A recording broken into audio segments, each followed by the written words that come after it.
आपका स्वागत है गांगुली टेक पर। मैं हूं संदीप गांगुली और ये है मेरे जावा प्रोग्रामिंग ट्यूटोरियल सीरीज का सबसे पहला वीडियो जिसमें मैं आपको जावा प्रोग्रामिंग लैंग्वेज के बारे में बेसिक सा इंट्रोडक्शन दूंगा। तो जावा जो है वो आपका ऑब्जेक्ट ओरिएंटेड प्रोग्रामिंग लैंग्वेज है। ऑब्जेक्ट ओरिएंटेड प्रोग्रामिंग लैंग्वेज वो लैंग्वेज होती है जिसमें सारा काम क्लास और ऑब्जेक्ट के बीच में होता है, और ये सब कैसे होता है ये सब हम अपने आगे की वीडियोस में देखेंगे और मैं सब कुछ आपको डिटेल में बताऊंगा। और जो जावा जो है इसको इंट्रोड्यूस किया था सन माइक्रोसिस्टम के द्वारा 1991 में, लेकिन अब करंट इस समय जो है जावा का जितना भी काम है वो ओरेकल हैंडल करती है। मतलब ये अब ओरेकल के अंडर में ही जावा आ गया है, ये चीज़ मैं आपको बता दूं।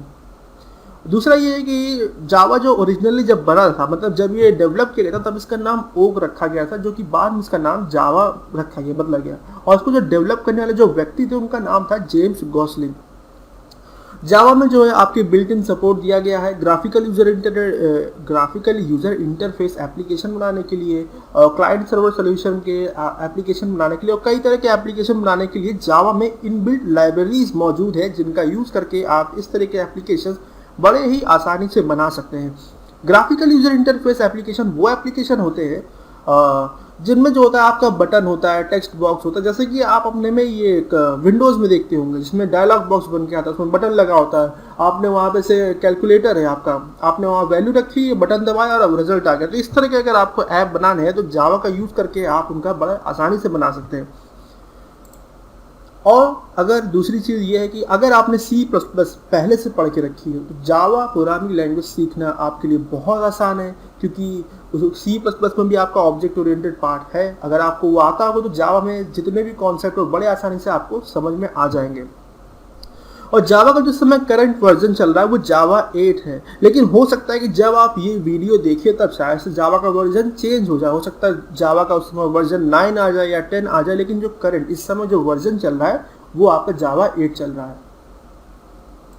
उसके बाद हम लोग जो जावा के कुछ फीचर्स के बारे में बात करते हैं कि मतलब ये जो फीचर्स है वो क्या है, उनके बारे में बात करते हैं। तो देखिए, सबसे बड़ा तो जावा जो है प्रोग्रामिंग लैंग्वेज सीखने के लिए काफ़ी सिंपल है, क्योंकि इसके जो सारे सिंटेक्स हैं, सिंटेक्स का मतलब है आपका जो प्रोग्रामिंग जो स्ट्रक्चर है प्रोग्राम का, वो जो आपका C++ जैसा ही है। तो मतलब अगर कोई C++ या अगर आपने C में भी प्रोग्रामिंग करी है तो उसके लिए भी आपको जावा सीखने में काफ़ी आसानी हो जाएगी। और इसमें से मतलब जावा में से कई जो कंफ्यूजिंग टॉपिक्स थे C के या C++ के कहें, जैसे कि आपका ऑपरेटर ओवरलोडिंग है, इंडिपेंडेंट फंक्शन है, global variables, go to statement है, आपका स्ट्रक्चर है, पॉइंटर है, इन सब को जावा में से हटा दिया गया है, क्योंकि इनकी वजह से काफ़ी सारी प्रॉब्लम्स क्रिएट होती थी, इसलिए इनको हटा दिया गया है। दूसरा ये है कि आपका जो है जावा ऑब्जेक्ट ओरिएंटेड है, और जितना भी आपका फंक्शन होगा, मैंने अभी पहले आपको बताया था इसी वीडियो में कि ऑब्जेक्ट ओरिएंटेड लैंग्वेज में आपका क्लास और ऑब्जेक्ट का यूज़ करके प्रोग्राम बनाते हैं। वो सब कैसे होता है हम आगे देखेंगे।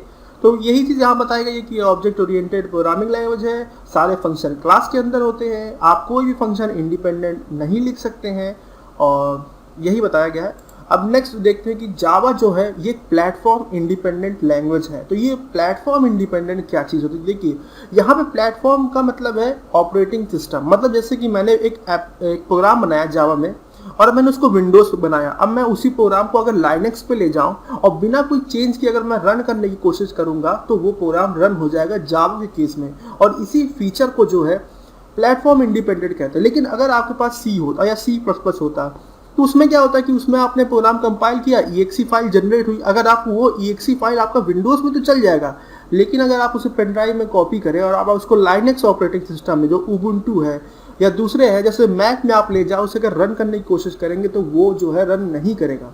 तो C++ जो है आपका प्लेटफॉर्म इंडिपेंडेंट लैंग्वेज नहीं है और जावा है, और इसके काफ़ी सारे बेनिफिट होते हैं। इसका बेनिफिट सबसे पहला ये है कि आप कोई प्रोग्राम बनाते हैं और मान लीजिए उस किसी ने प्रोग्राम अपने बनाया, वो काफ़ी बड़ा प्रोग्राम है, अगर आपको उसमें जावा में बनाए तो बड़ी आसानी से आपके दूसरे ऑपरेटिंग सिस्टम में चल जाएंगे, आपको कोई चेंज नहीं करना पड़ेगा। लेकिन अगर आपने उसको C++ में बनाया, C में बनाया, तो उसमें काफ़ी सारे बदलाव करने पड़ेंगे जिससे आपको काफ़ी टाइम वेस्ट होगा, लेकिन जावा में ऐसा नहीं होगा।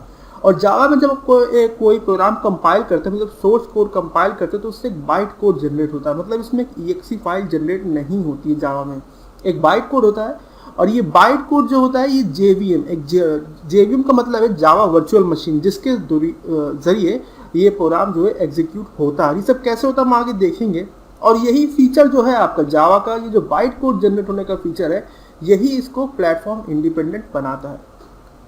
दूसरा ये है कि जावा जो है आपकी रोबस्ट है। रोबस्ट का मतलब ये होता है कि अगर जावा प्रोग्राम में कहीं कोई एरर अगर करता है तो उन एरर को ये हैंडल कर सकता है ये प्रोग्रामिंग लैंग्वेज। ऐसा नहीं है कि एरर आया और पूरा प्रोग्राम ही क्रैश कर गया, ऐसा नहीं होता जावा में। और वो करने के लिए हमारे पास जो है एक फीचर है जावा में जिसे हम कहते हैं एक्सेप्शनल हैंडलिंग या हैंडलर्स भी आप कह सकते हैं। और ये सब क्या होता है, कैसे होता है, आगे की वीडियोस में देखेंगे। और इसके द्वारा अगर कोई एरर जनरेट होती है तो उसको भी हैंडल किया जा सकता है।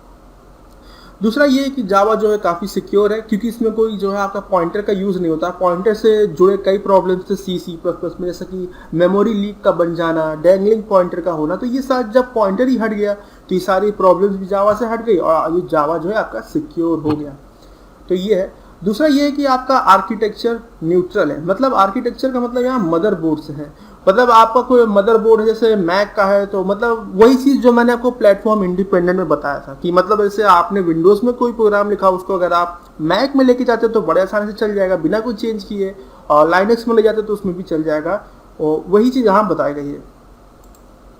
दूसरा ये है कि जावा में जो है गार्बेज कलेक्शन का जो है फीचर दिया गया। ये फीचर जो आपका C++ पर भी था। इसका जो काम होता है, इसका काम ये होता है कि अगर आपके प्रोग्राम में कोई ऐसा वेरिएबल है या कोई ऐसी चीज़ है जो काफ़ी लंबे समय से यूज़ नहीं की जा रही है और वो मेमोरी जो है मेमोरी को लेके बैठा है, तो ये क्या करता है, ये निश्चित समय के बाद ये प्रोग्राम जो है एग्जीक्यूट होता है और ये चेक करता है कि आपके प्रोग्राम में कहीं पर मतलब कोई ऐसा ऑब्जेक्ट तो नहीं है जो काफ़ी समय से जो है यूज़ नहीं हो रहा। और अगर ऐसा होता है तो उसको मेमोरी जो होती है उसको रिलीज़ कर देता है। मतलब मेमोरी हैंडलिंग भी बढ़िया से करता जावा। और फिर लास्ट में मैं आपको ये बताऊंगा कि ये कौन कौन से सॉफ्टवेयर हमें ज़रूरत पड़ेंगे। और सबसे पहले तो हमको जावा JDK ये एक सॉफ्टवेयर है, इसकी हमें ज़रूरत पड़ेगी। और उसके बाद हमारे पास ये Notepad++ है। ये वाला जो सॉफ्टवेयर है ये आपके लिए ऑप्शनल है, ये चाहे तो आप डाउनलोड करें चाहे तो आप ना करें। ये वाला सॉफ्टवेयर मैंने यहाँ पे इसलिए दिखाया है क्योंकि हो सकता है आपके पास जो कंप्यूटर हो उसमें शायद से प्रोसेसर जो हो उसका थोड़ा वीक हो। तो उससे क्या होता है कि जो इक्लिप्स जावा IDE है इसको ओपन होने में थोड़ा टाइम लगता है। लेकिन और ये टाइम आप में अगर लग रहा है प्रोग्राम थोड़ा स्लो चल रहा है तो उस केस में आप ये Notepad++ का सॉफ्टवेयर यूज़ कर सकते हैं। और ये सब हम कैसे करेंगे आगे सब कुछ मैं आपको वीडियोस में दिखाऊंगा, बिल्कुल डिटेल में बताऊंगा और वो सारी चीज़ें आपकी क्लियर हो जाएंगी। तो अगर अभी तक आपने मेरा चैनल सब्सक्राइब नहीं किया तो कर लीजिए जिससे कि सारे फ्यूचर अपडेट्स आप तक पहुंचते रहें। और ये वीडियो देखने के लिए आपका धन्यवाद।